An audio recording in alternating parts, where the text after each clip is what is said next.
So as I said early on, I was planning on doing one painting every week of Matilda and Josephine for the rest of the year. And so here we have number one. One thing I do to make my life a little bit easier when I'm doing my miniatures, because they are quite tiny, is I will do the sketch on a bigger piece of paper. Then I'll transfer it to the printer and shrink it down. Then I will take my bit of card and I will stick it to the printed out image and I will trace it out. And I have this great lamp that you can swivel the top, and so I just stick the perspex that I got for my windows on the top, and it really works as a really good light box. So until I get my light box, this is what I'm going to be using for the time being. Then when I've done the tracing, I stick it to this card just so it doesn't move around. I've got some little blue tack underneath. It's actually white tack, but it's the same thing.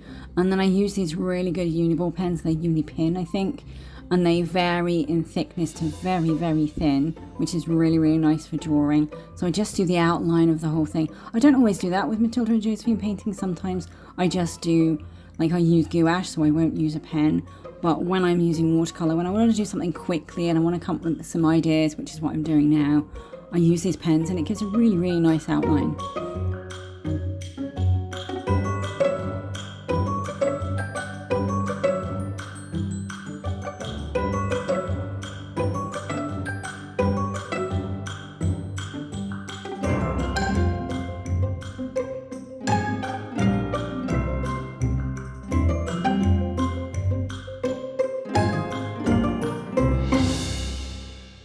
Then I just add a few washes of colour to the background so that I have a base to work on. I usually use a hairdryer at this point so that between each wash I can dry it really quickly, and also it keeps the paper nice and stiff and dry. But I can't find my hairdryer, so that's not going to happen.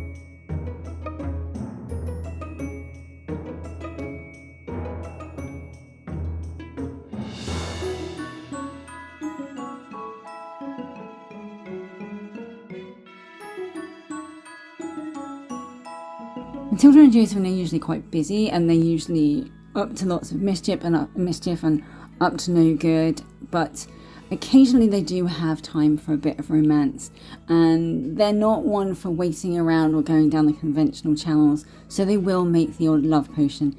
And as usual, they do have the tendency to not be very good at making potions, so in this case the love has overflowed and they're being attacked by all these hearts, and Josephine is doing her best to try and destroy the hearts and get rid of them, but ultimately they are in quite a bit of a pickle and getting buried.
One of the things I love doing with my paintings is adding the highlights. I think it just gives it that little bit more of life, and especially on glass, just putting that little tiny bit of white just seems to make a huge bit of difference, and sometimes just putting a little bit of dark here and there.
So this is number one of a weekly series of Matilda and Josephine's that I'm planning on doing for the rest of the year. So I'll be doing one Matilda and Josephine every year. I'm posting them on Sunday at around about 5 p.m. UK time. And so this is number one. So thank you so much for watching. Do subscribe, like and comment. It really does help, and it's all free. And I hope that my art inspires and encourages you to do something creative for yourself.